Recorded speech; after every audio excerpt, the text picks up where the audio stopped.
사랑과 은혜 하나님 아버지 감사드립니다. 2024년 마지막 주일 예배를 하나님의 공동체 주마원교회 성도들과 같이 드릴 수 있게 해주심에 감사드립니다. 하나님, 오늘 말씀을 통하여서 하나님의 진리의 말씀이 선포되게 하여 주시옵소서. 살아계신 예수 그리스도의 이름으로 기도드렸습니다. 아멘.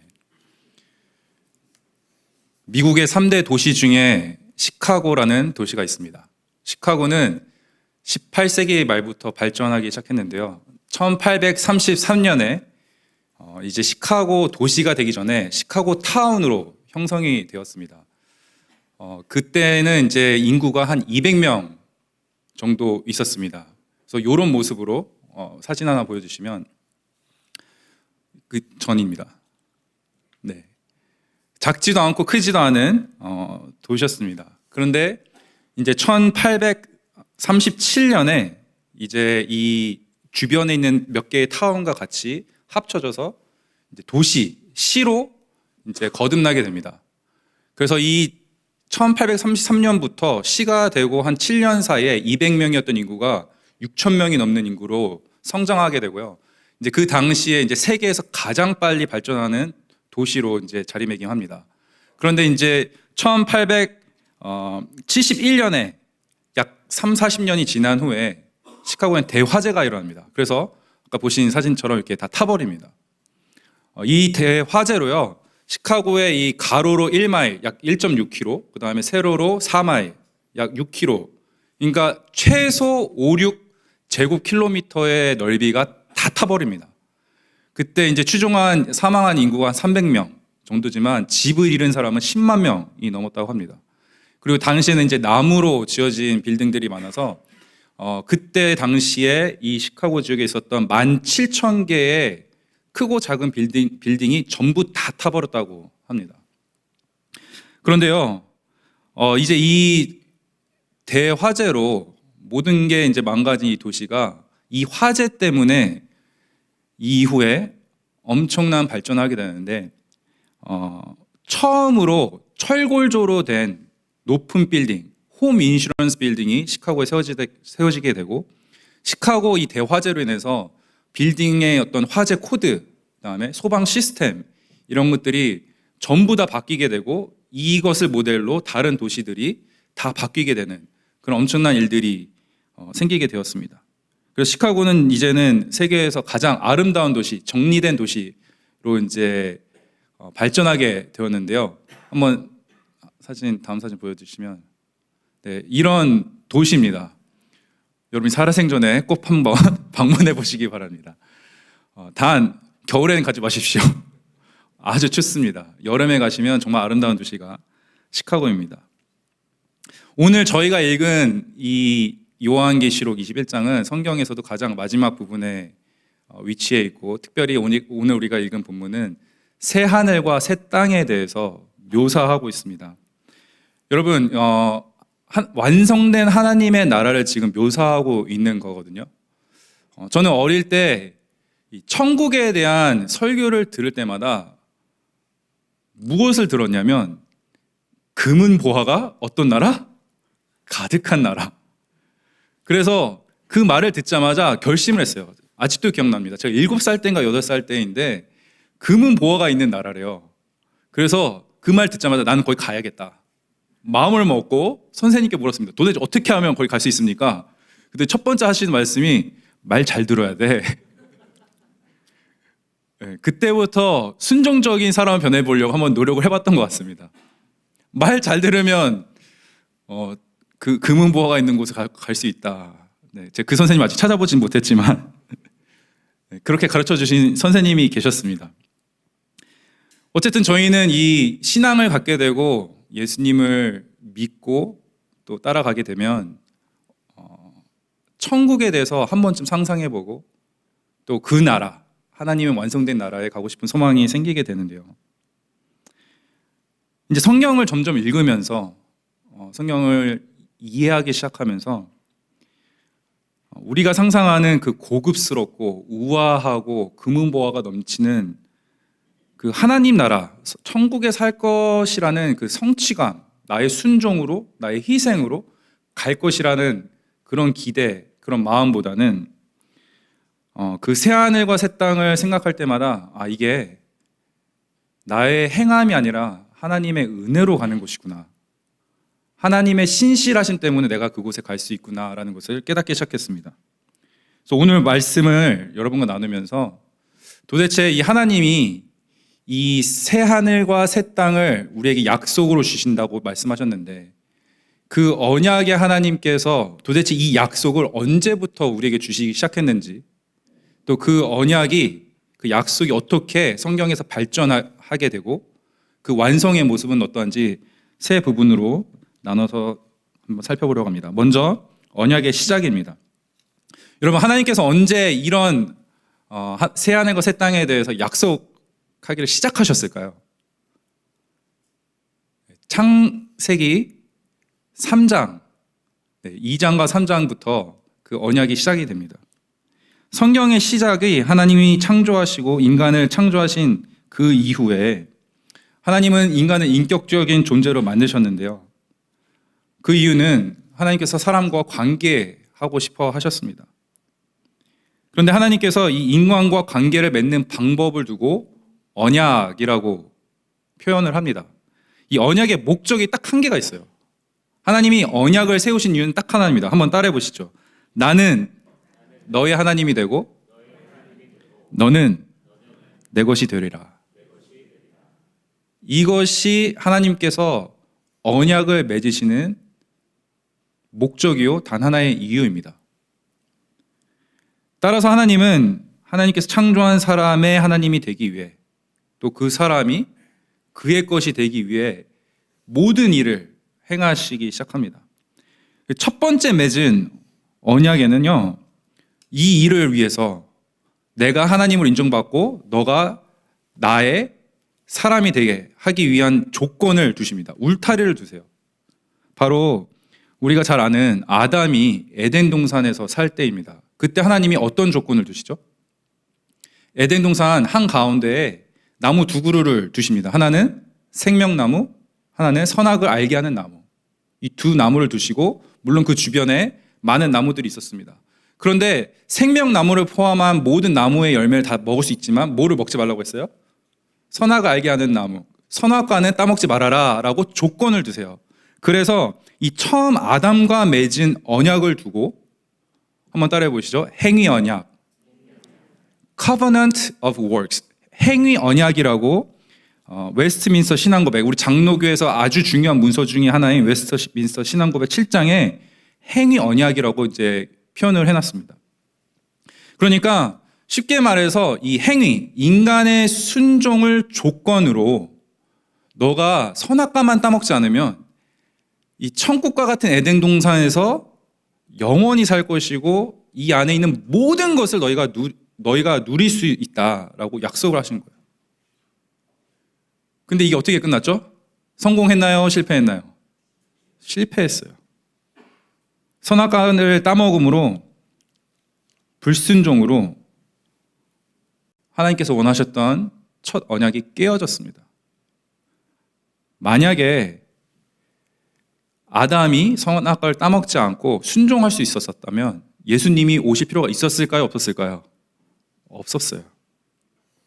그리고 성경책은 창세기 3장 전에 끝났겠죠.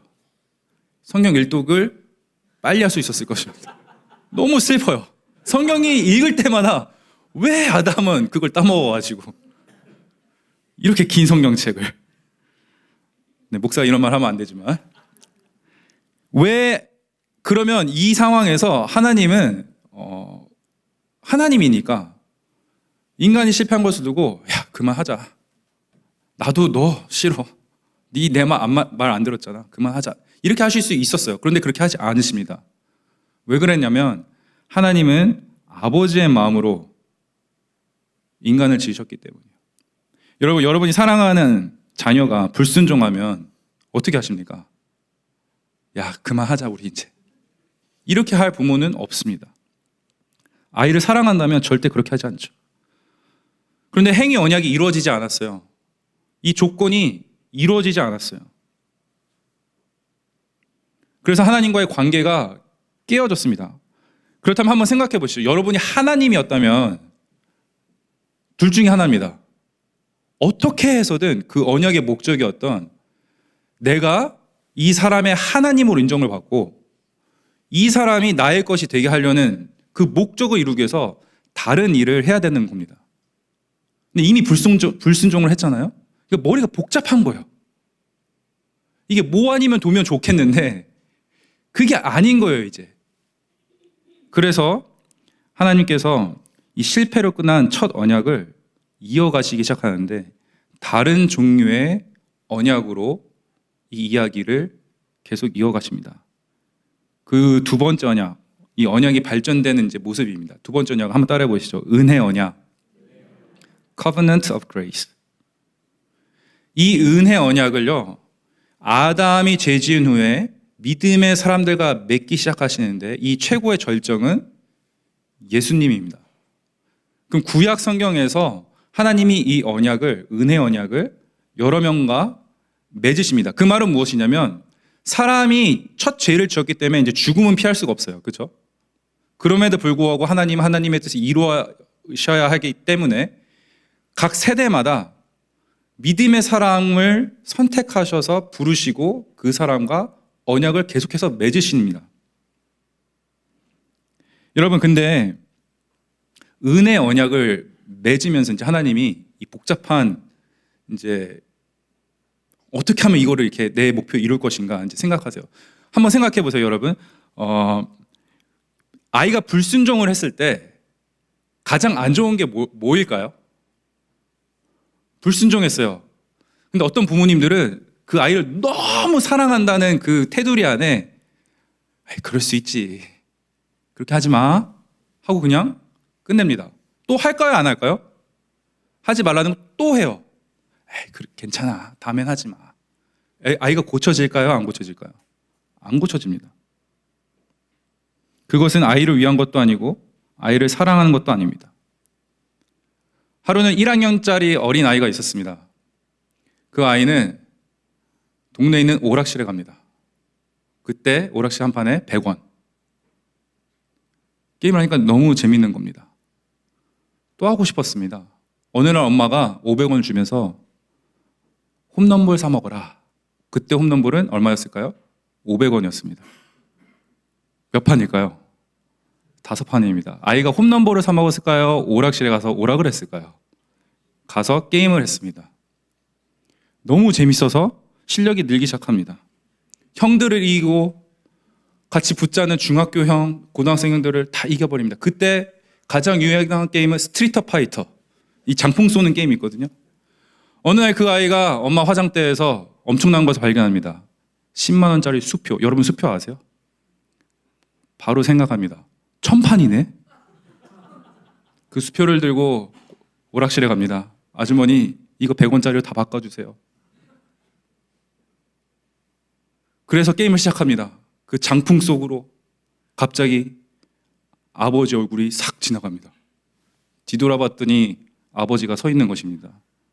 야, 너 따라와. 아버지가 집으로 끌고 가더니 지갑에서 수표 한 장을 더 꺼냅니다. 손에 쥐어줍니다.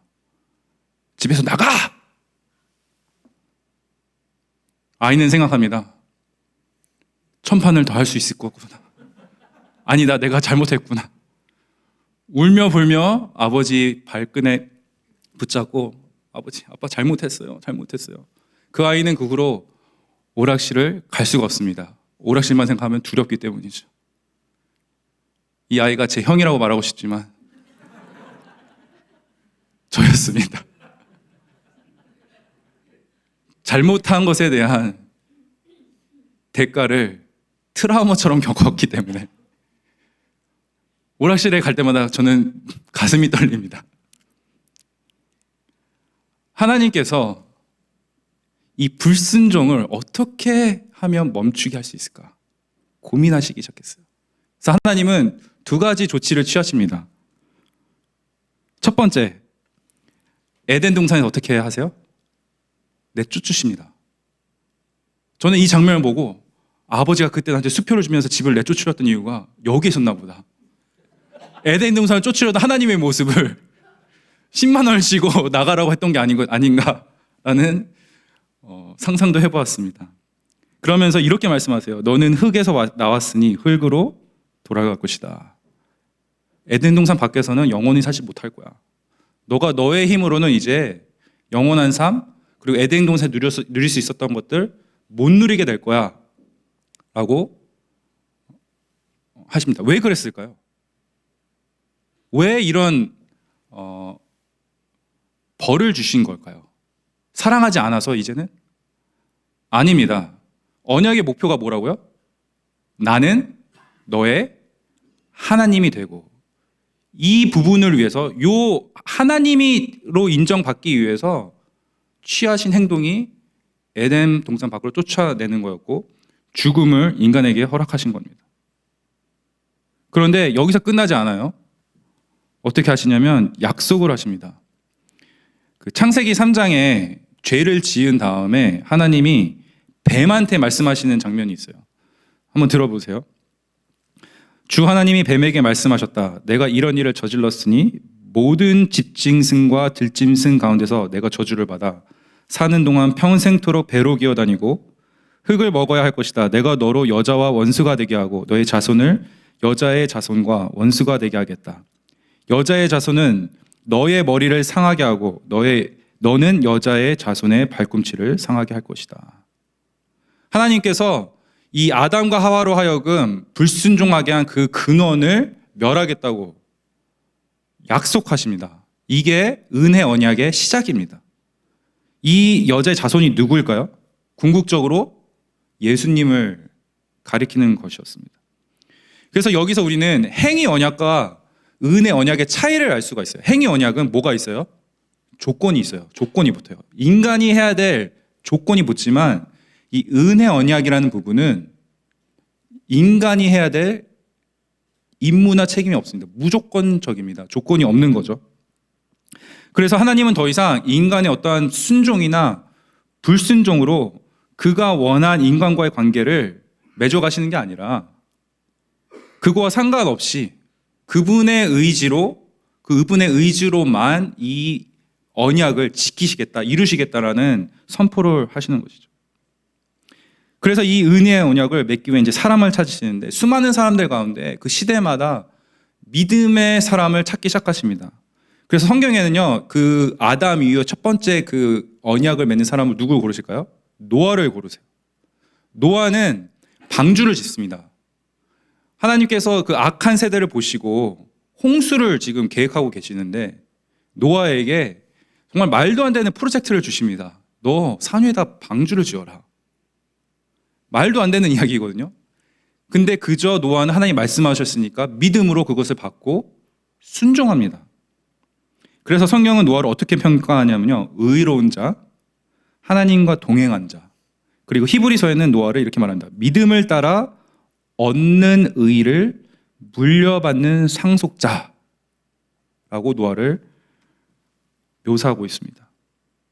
그래서 하나님께서 노아와 이 언약을 맺으시면서 내가 너와 맺은 이 언약을 꼭 기억할 것이고 기억하기 때문에 다시는 홍수를 내지 않겠다라는 것이 이 언약의 내용이었어요.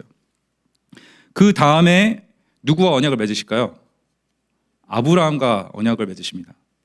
아브라함을 택하시고 뭐라고 말씀하시면 내가 너로 복의 근원이 되게 할 거다라고 하시면서 창세기 17장에 그 언약을 맺는 장면이 나오는데요. 이렇게 말씀하십니다. 내가 내 언약을 나와 너와 내 대대 후손의 사이에 세워서 영원한 언약을 삼고 너와 내 후손의 하나님이 되리라.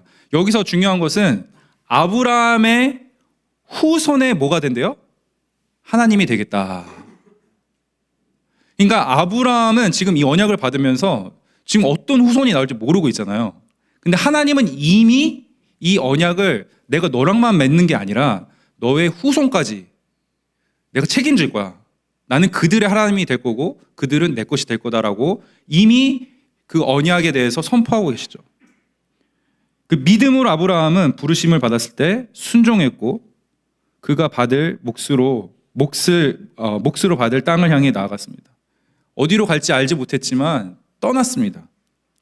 그래서 성경이 이렇게 말해요. 믿음으로 아브라함은 약속하신 땅에서 타국에 몸붙여 사는 나그네처럼 거류하였으며 같은 약속을 유업으로 받을 이삭과 야곱과 함께 장막에 살았습니다.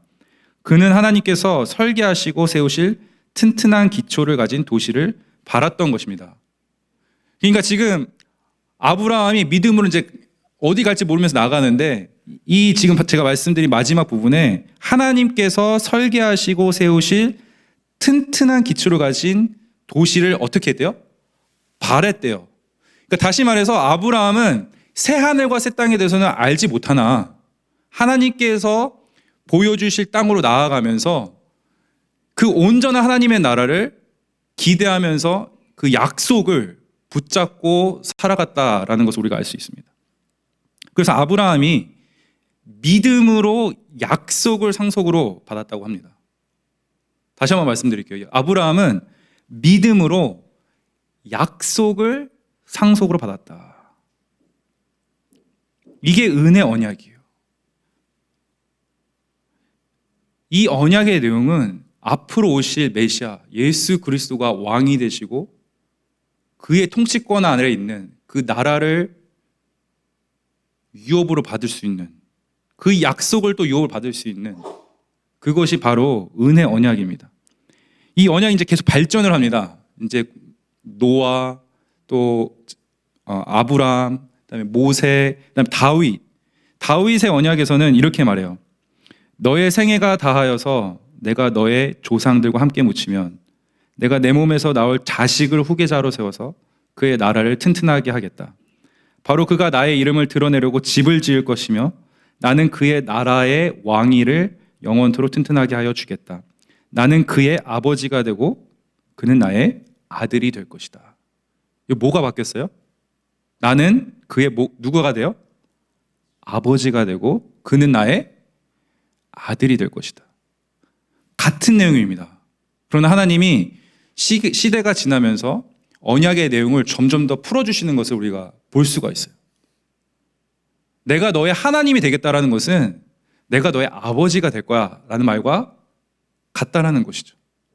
너가 내 소유가 될 거야, 이 말은 나는 너가 내 아들이 되고 딸이 됐으면 좋겠어, 그리고 그렇게 될 거야 라를 지금 설명하고 계신 것이죠.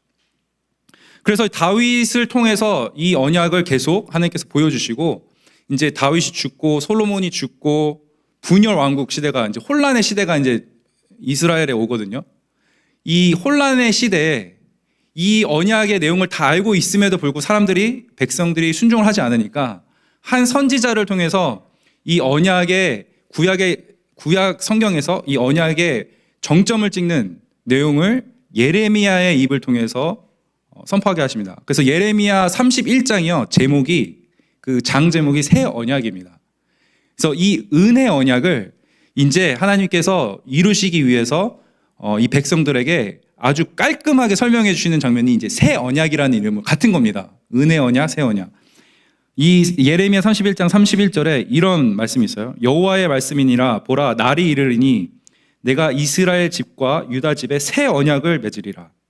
이 언약은 내가 그들의 조상들의 손을 잡고 애굽 땅에서 인도하여 내던 날에 맺은 것과 같지 아니할 것은 내가 그들의 남편이 되었어도 그들이 내 언약을 깨뜨렸음이라. 여호와의 말씀이니라.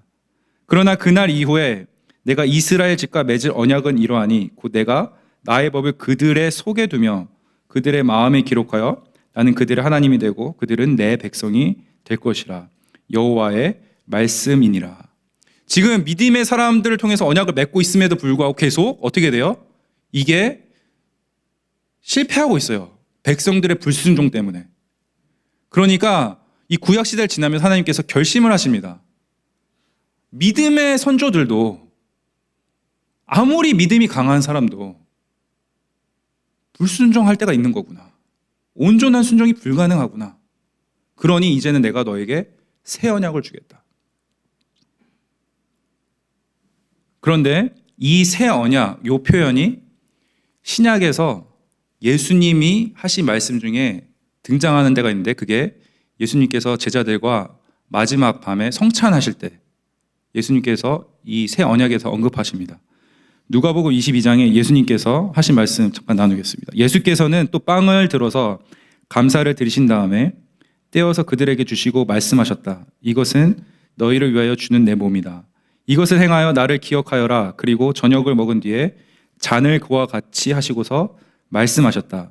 이 잔은 너희를 위하여 흘리는 내 피로 세우는 뭘까요? 새 언약이다 라고 말씀하십니다. 그러니까 이 새 언약은 무엇으로 세워진다고요? 예수의 피로 세워지는 언약입니다. 다시 말해서 예수님이 십자가에서 죽으심을 통해서 세워지는 언약이 새 언약이고, 이 새 언약은 구약 시대를 지나가면서 하나님께서 보시면서 안 되겠다 하면서 예레미야 입을 통해서 이제는 내가 너희와 새 언약을 맺을 거야. 그것을 이루시는 분이 지금 예수님이라는 것을 우리가 알 수 있습니다. 그래서 이 구약 시대에 믿음의 조상들도 할 수 없었던 이 순종을 예수께서는 이루시죠. 이루심으로 말미암아 그 언약, 은혜 언약이 성취되는 것을 우리가 볼 수가 있습니다. 오늘 이제 본문에 이 언약이 발전되면서 이제 완성하는 장면이 저희가 오늘 읽은 본문이거든요. 오늘 본문을 이제 이 마지막 부분에 나누면서는 저희가 이 새하늘과 새 땅의 그 모습을 바라보면서, 그렇다면 이 모습이 미래에 올 모습인데 지금 그렇다면 우리는 이 땅에 살면서 어떤 부분을 추구하면서 살아야 될 것인가를 한번 나누려고 합니다. 다시 말해서 우리가 언약 백성이라면, 예수님을 믿고 하나님과의 관계 안에 들어온 사람들이라면, 내가 믿음이 있다면 온전한 하나님 나라의 모습을 이 땅에서도 이루며 사는 것이 하나님이 가장 기뻐하시는 모습일 수 있습니다. 그래서 첫 번째 한번 따라해 보시죠. 함께한다. 오늘 말씀 3절 한번 같이 읽어볼까요? 3절 시작. 그때 나는 보좌에서 큰 음성이 울려 나오는 것을 들었습니다. 보아라, 하나님의 집이 사람들 가운데 있다. 하나님이 그들과 함께 계실 것이요 그들은 하나님의 백성이 될 것이다. 하나님이 친히 그들과 함께 계시고. 여러분, 함께한다, 임마누엘, 하나님의 사랑의 표현입니다. 하나님은요, 우리를 사랑하시기 때문에 그 사랑을 표현하시는 방법으로 함께 하세요. 한번 생각해 보세요. 처음에 창조하실 때 아담과 하와가 에덴 동산에 있을 때 하나님이 함께 하셨나요? 안 하셨나요? 함께 하셨어요. 불순종에서 쫓겨났어요. 모세가 이스라엘을 데리고 광야로 나갔어요. 하나님이 함께 하셨나요? 안 하셨나요? 함께 하셨어요. 어떻게 하셨죠? 성막에 거하셨어요. 다윗의 때는 성전을 지켜 하셨어요. 지성소에 대제사장이 들어오면 만나셨어요. 그리고 예수님의 때는 예수님을 보내심으로 우리와 함께 하셨습니다. 지금은요, 성령님을 보내주셔서 우리와 함께 하십니다. 하나님은 단 한 번도 우리와 떨어지기 싫어하셨고 그리고 피하지 않으셨어요. 우리의 모습을 뻔히 아시면서도 우리와 함께 하시는 것에 모든 것을 거신 분이 바로 하나님이십니다. 반대로 함께하지 못한다, 이 말이 뭘까요? 사랑할 수 없는 상태에 있는 것입니다. 관계가 단절된 상태를 말합니다. 그래서 예수님께서 십자가에 돌아가실 때 너무 고통스러웠던 것이 이 어떠한 그 육체적인 죽음의 아픔 때문에 그런 것이 아니라 그 3일간의 죽음과 부활 사이의 그 3일간의 그 시간은 단절된 시간이에요. 하나님이 예수님과 관계하지 않겠다라고 한 그 3일의 시간이에요. 그래서 예수님이 제발 이 잔을 내 앞에서 지나가게 하실 수만 있다면 그렇게 해주세요라고 기도하지 않았습니까? 그게 고통스러운 거죠. 그리고 이것이 바로 성경적인 저주의 의미입니다. 함께하지 못할 때, 관계가 깨어졌을 때 사랑할 수가 없고 사랑이 불가능한 상태가 있을 때 그것이 바로 저주인 것이죠. 여러분, 여러분의 자녀와 함께하는 거 기뻐하십니까? 육아하시는 분들은 함께하는 게 힘들 때가 있죠. 여러분, 여러분의 부모님과 함께하는 거 어떻게 생각하십니까? 여러분, 목장 식구와 함께하는 거 얼마나 중요하게 생각하십니까? 근데 한번 이렇게 생각해 보세요. 함께 해야 사랑할 수 있는 길이라도 열린다. 함께 해야 사랑할 수 있는 방법이라고 생각해 볼 수 있다. 이렇게 생각해 보시면 함께 한다는 것이 얼마나 중요한 것인지 알 수 있습니다. 이스라엘 백성이 수백 번 등을 돌렸는데도 하나님께서는 함께하는 것을 멈추지 아니하셨어요. 그 은혜를 지금 누가 받고 있죠? 우리가 받고 있는 것입니다. 우리는 함께해야 됩니다. 그래서 옆에 분에 한번 이렇게 말씀하시죠. 끝까지 함께 합시다. 두 번째는 따라해 보시죠. 위로한다. 네, 오늘 4절도 한번 같이 읽겠습니다. 시작. 그들의 눈에서 모든 눈물을 닦아주실 것이니 다시는 죽음이 없고 슬픔도 울부짖음도 고통도 없을 것이다. 이전 것들이 다 사라져 버렸기 때문이다. 우리가 기대할 수 있는 것은 신앙을 가지고 어려운 상황에 있어도 소망을 품고 살아갈 수 있는 것은 이 약속의 말씀 때문입니다.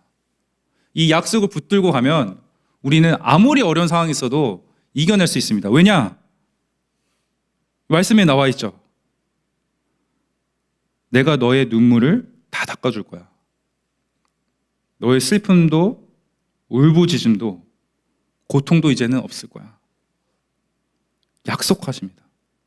다시는 죽음이 없는 영원한 나라, 영원한 생명을 누릴 수 있는 곳, 이게 얼마나 큰 위로고 소망이 되는지 모릅니다.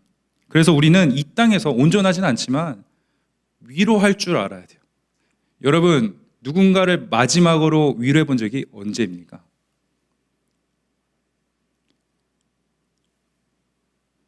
위로를 한다는 게 무엇일까요? 어떻게 하면 위로하는 거예요, 여러분? 위로하려면 제 개인적인 적용은요, 두 가지를 해야 됩니다. 첫 번째, 함께 해야 한다. 두 번째, 위로의 말을 건네야 합니다. 사람들이 말을 안 해주면 모르더라고요. 그래서 한번 연습해 봅니다. 옆에 분이 좀 부담스러우실 수 있어도 보시면서 한번 이렇게 말해 봅시다. 많이 힘드시죠? 한번 더 해봅시다. 그동안 애 많이 쓰셨어요.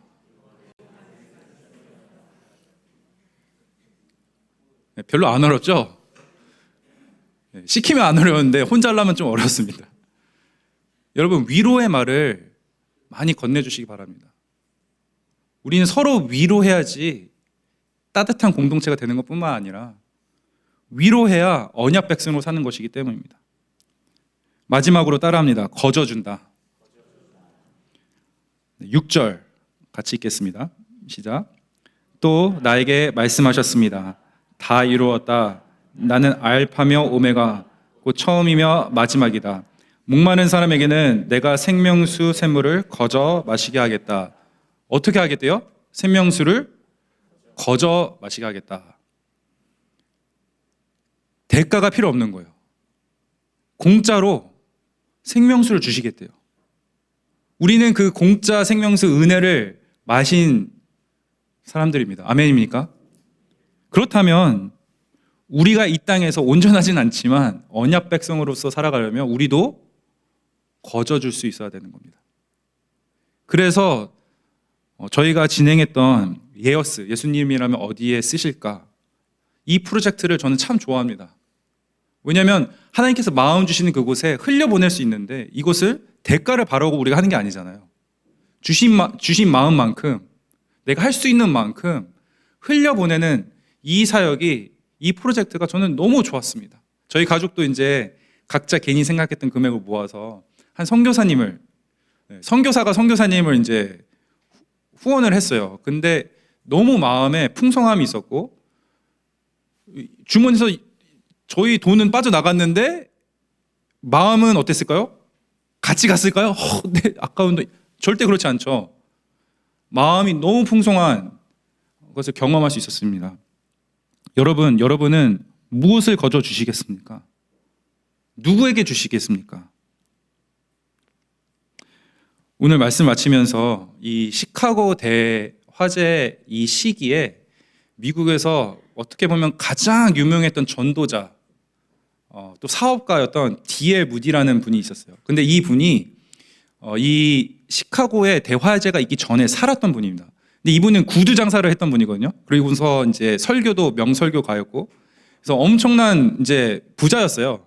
시카고에서도 잘 나가던 부자였는데, 이 사람이 이제 그 시카고에 집이 있었는데 이 대화재로 집을 잃은 거예요. 잃어서 이제 이 이후에 이제 불이 진납되고 나서 자기의 집을 이제 찾아가는데 이제 다 불타버리고 없어진 거죠.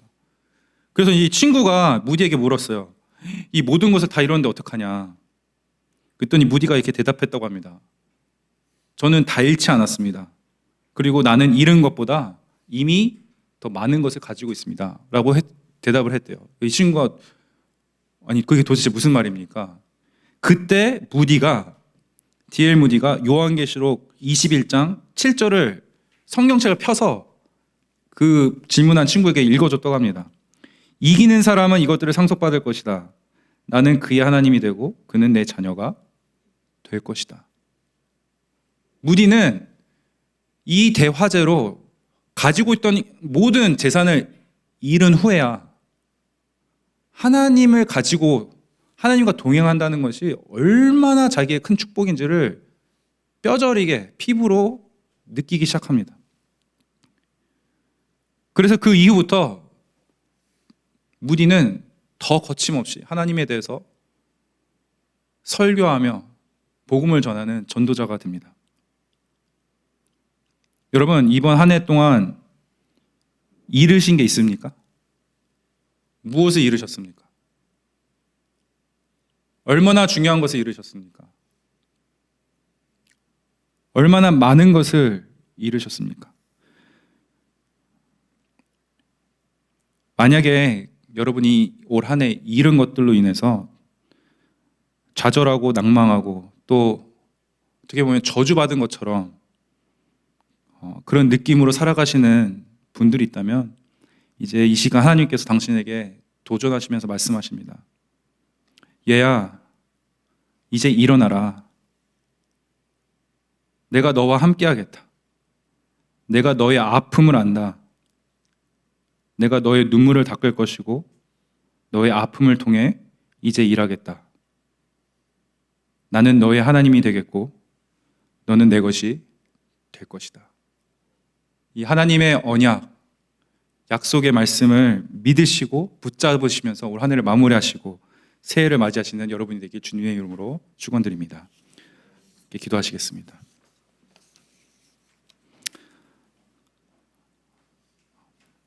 언약의 하나님 감사합니다. 수천 년 전부터 하나님께서는 당신의 백성을 사랑하셔서